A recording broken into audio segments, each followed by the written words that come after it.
mariage, mais on ne trouve pas de travail. Voilà. Mais elle a dit on ne pense pas au mariage, mais on fait les études et puis on ne trouve pas du travail. Bon, écoute, je vais t'aider. L'essentiel est d'avoir fait d'abord les études.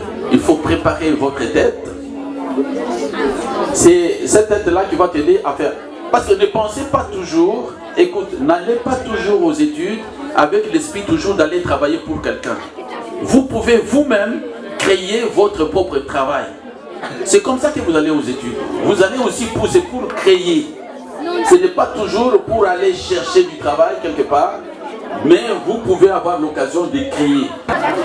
Donc vous voyez, donc ce qui est important, c'est de faire des études.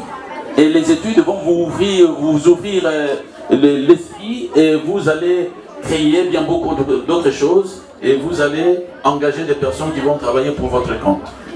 Donc c'est important les études. L'important c'est les études. Le travail vient après avoir fait les études et vous allez créer. Pourquoi les garçons, eux, ils peuvent avoir plusieurs femmes dehors, mais quand c'est pour les filles, c'est un péché?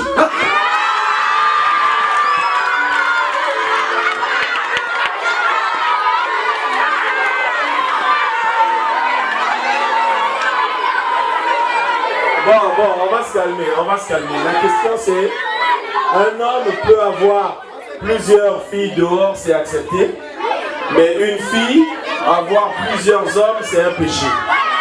Même lorsqu'un homme a plusieurs femmes dehors, c'est également un péché.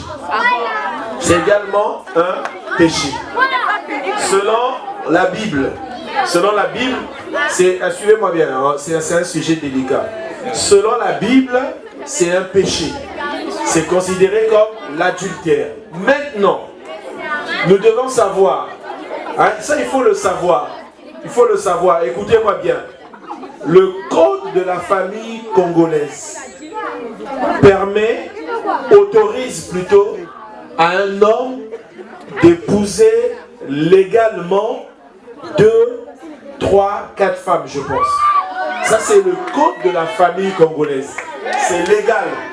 C'est légal selon le code. Non, mais c'est vrai, il faut que vous le sachiez. Hein, il faut que vous le sachiez. Quand vous accompagnez les parents ou un jour vous allez vous marier, sur dans le livret de famille qu'on remet, le livret de famille congolais, c'est écrit première épouse, deuxième épouse, troisième épouse. Ça c'est écrit.